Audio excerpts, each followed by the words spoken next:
Oi, eu sou Guta Cavalcante e você está no canal Doramas, Gatos e tudo mais. E o vídeo de hoje é sobre um recente lançamento da Netflix, Querido Ronan, que traz o super talentoso Lee Jae-wook no que pode ser seu último dorama antes de se afastar para cumprir seu serviço obrigatório nas Forças Armadas da Coreia do Sul. Alcançando o top 5 entre os mais vistos na plataforma, Querido Ronan traz uma trama focada no mistério, com personagens fortes e uma história de amor complexa, ou pelo menos é isso que deveria ter sido. Mas antes de irmos para o vídeo, quero mais uma vez agradecer a Carol do Black Cat Cuts, que é a pessoa responsável pela edição de todos os vídeos aqui do canal. E agora sim, sem mais delongas, vamos falar sobre o que aconteceu em Querido Ronan. Esta produção de 2025 é mais um dorama de época ambientado na dinastia Joseon, trazendo um elenco de peso encabeçado por Lee Jae-wook de Alquimia das Almas, Extraordinary You, Melodia da Esperança, entre outros. O elenco também conta com Cho Do-ah de Conto das Nove Caudas e Nosso Destino, Jung Aran de Love Alarm e Investimento de Risco e Kim Jae-wook de Her Private Life, com direção de Kim Hong-san e roteiro de Kim Jin-ah. Querido Ronan gira em torno da história de um garoto, filho de uma família de ricos comerciantes, e aos 8 anos de idade desaparece misteriosamente. Durante os anos que se seguem após o seu desaparecimento, muitos farsantes, fingindo serem Ronan, se apresentam com a intenção de enganarem a família e assim se tornarem herdeiros de suas posses. Porém, esses impostores não saem ilesos dessa tentativa de se passarem por ele. Enquanto os anos passavam, cada membro de sua família lidava com a dor e o trauma a seu modo. Sua mãe, a orgulhosa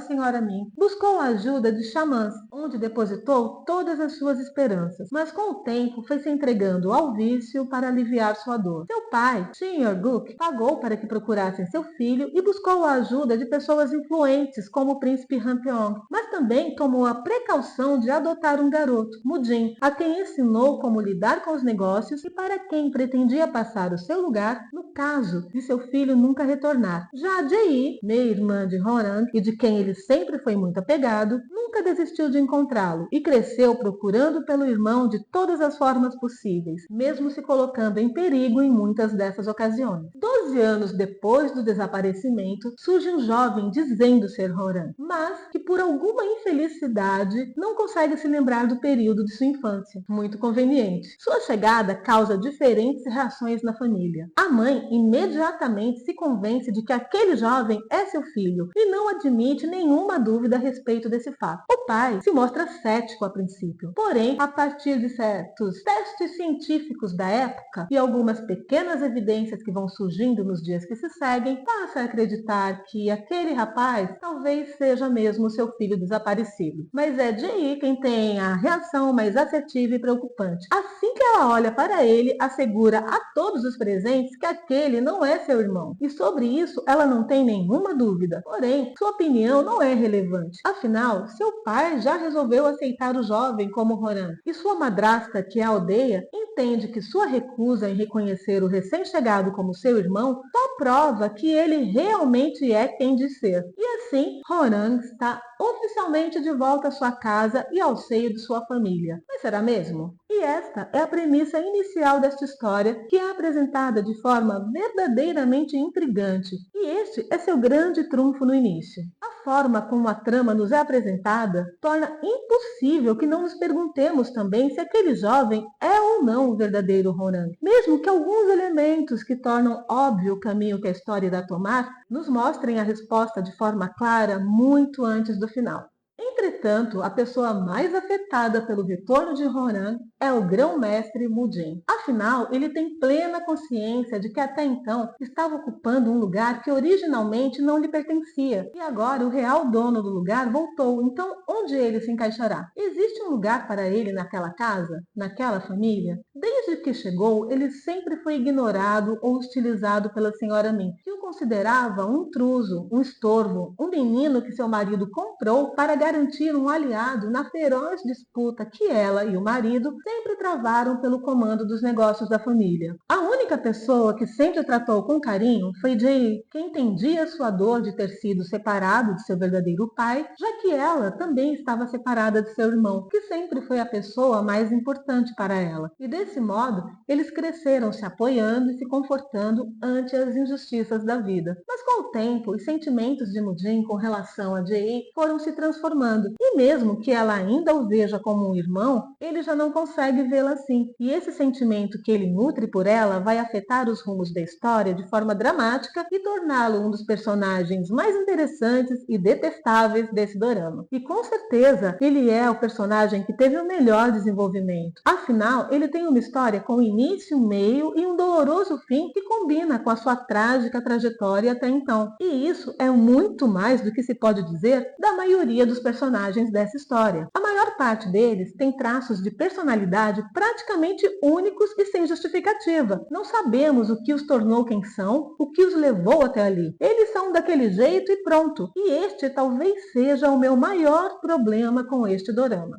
O que é uma pena, já que a história em si era bastante promissora. E os mistérios que são apresentados no início, dando um ar sobrenatural à trama, criando um clima assustador em torno do desaparecimento do menino, realmente prometiam muito. E o retorno de Ronan, se explorado de forma coerente, poderia ter mantido o mistério por muito mais tempo, talvez tornando a trama muito mais interessante de acompanhar. Porém, o roteiro optou por tornar Querido Ronan basicamente apenas um romance. E esta foi uma escolha que, na minha opinião, matou a história no meio do caminho. Não que o romance não pudesse existir, mas poderia ser deixado mais para o final, fazendo com que durante a investigação do mistério, a relação entre Jae e Ronan tivesse uma conotação mais dúbia talvez, mas que o foco fosse a investigação e a solução do mistério que envolvia a trama. Mas muito rapidamente já é perceptível o sentimento que surge entre eles. E isso por si só já elimina a dúvida sobre a identidade de Ronan. Afinal,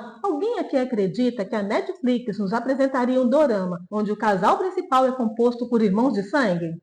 Então, a partir daqui, já fica claro que ele é um impostor. Mas o pior é que o dorama passa a focar quase que unicamente no romance deles. Então se seguem momentos com ele sofrendo porque tinha uma missão e para completá-la, Jae deveria ser eliminada, mas ele não consegue fazer isso e resolve protegê-la, mesmo correndo o risco de que sua escolha arruine o planejamento de anos. Temos Jae sofrendo porque está confusa com seus sentimentos. Afinal, talvez ele seja seu irmão, mas ela no fundo ainda acredita que não é. E o dorama se perde nesses conflitos, deixando todo o peso criado inicialmente de lado. Então, temos um monte de tramas muito interessantes relegadas ao pano de fundo. A investigação do desaparecimento das crianças, o príncipe esquisito, o pintor, a ordem a qual Ronan pertence, a xamã e seu plano de vingança, tantas coisas que ficaram de lado e cujos motivos e desfechos ficaram alocados em cenas rápidas e sem maiores impactos. E, enquanto isso, a trama focava em uma história de amor que surgiu quase do nada. Mas tudo bem, o amor pode surgir de repente de onde menos se espera. E eu adoro um bom romance. A maioria dos doramas que assisto são histórias românticas. Porém aqui eu até acho que o romance deveria acontecer, mas talvez de uma forma mais lenta, mais bem desenvolvida, que mantivesse a dúvida sobre a identidade de Ronan por mais tempo. Ele e Jae poderiam ter se juntado para investigar o caso das crianças desaparecidas e os outros mistérios envolvidos como irmãos e assim irem se aproximando e aumentando a tensão entre eles de forma gradativa. Mas no dorama, após se declararem mutuamente, eles praticamente abandonam a investigação e os mistérios vão sendo desvendados quase que aleatoriamente. As respostas vão aparecendo por si só enquanto eles fogem para se esconder e salvar o seu amor. No fim, as escolhas não faziam sentido e só pareciam meio burras mesmo. Por exemplo, quando Ronan e Jae estão sendo perseguidos por 3 ou 4 grupos armados diferentes, e então temos que nos lembrar que Ronan é alguém super treinado, que já executou missões e portanto deveria ser um excelente estrategista. Bom, Sério que quando você está nessa situação, a melhor opção é se acomodar por dias em uma casinha abandonada no alto de uma montanha descampada? Isso realmente não me parece uma boa ideia, mas foi o que foi feito. Sei lá, pra mim, a partir de certo momento, o roteiro só parecia perdido e preguiçoso. E aí, mesmo colocando lindos jovens com tatuagens estranhas para serem mergulhados em líquido fervente, meu entusiasmo já estava perdido. E eu só estava esperando o final. E o final nos mostra que o vilão era o príncipe, que contava com a ajuda do pai de Roran para sequestrar as crianças com a intenção de, no final, fazer um ritual para se tornar uma divindade. Aleatório. A xamã era quem estava por trás da ordem que salvou o falso Roran, com o intuito de se vingar. E também descobrimos que o verdadeiro Roran morreu acidentalmente e seu corpo estava o tempo todo no fundo de um poço, onde foi colocado por ordem da xamã, também por vingança. Mas essas são informações que vão surgindo. Apenas isso. E o desfecho do dorama? O que nos reserva? Um final trágico, onde Roran, impostor e lindo, sucumbe à contaminação causada anos antes quando esteve nas mãos do príncipe malvado e morre nos braços de sua amada. Faz sentido? Na minha opinião, não. Talvez, se ele fosse Roran verdadeiro e, portanto, irmão dela, esse fim até se justificasse. Afinal, seria um amor impossível. Mas do modo como essa história se desenrolou, não fez sentido nenhum. Pareceu apenas uma tentativa de forçar um final trágico para emocionar as pessoas dorameiras mais sensíveis. Comigo, não funcionou. No fim, apesar de Querido Roran ser uma produção muito caprichada, com excelentes atores e uma premissa instigante que poderia tê-lo tornado facilmente um dos melhores doramas de 2025, acabou sendo apenas um dorama quase genérico, com muitas tramas promissoras mal aproveitadas, que depois de assistido vai acabar se perdendo entre muitas outras histórias medianas em nossa memória. Mas esta é apenas a minha opinião. Se você assistiu Querido Roran e amou, bom pra você. Eu respeito a sua opinião e espero que você respeite a minha. Afinal, é apenas mais um dorama. Que venham os próximos. Mas e você? Já assistiu Querido Roran? O que achou do dorama? Me conta que eu realmente quero saber. E se você ficou aqui até agora, meu muito obrigada. E antes de sair, não esqueça de deixar seu like, compartilhar esse vídeo com outras pessoas dorameiras que não se importam com finais tristes e se inscrever no canal, caso ainda não esteja inscrito. Na descrição, deixo mais algumas informações sobre Querido Roran. Por hoje é só, até o próximo vídeo e tchau!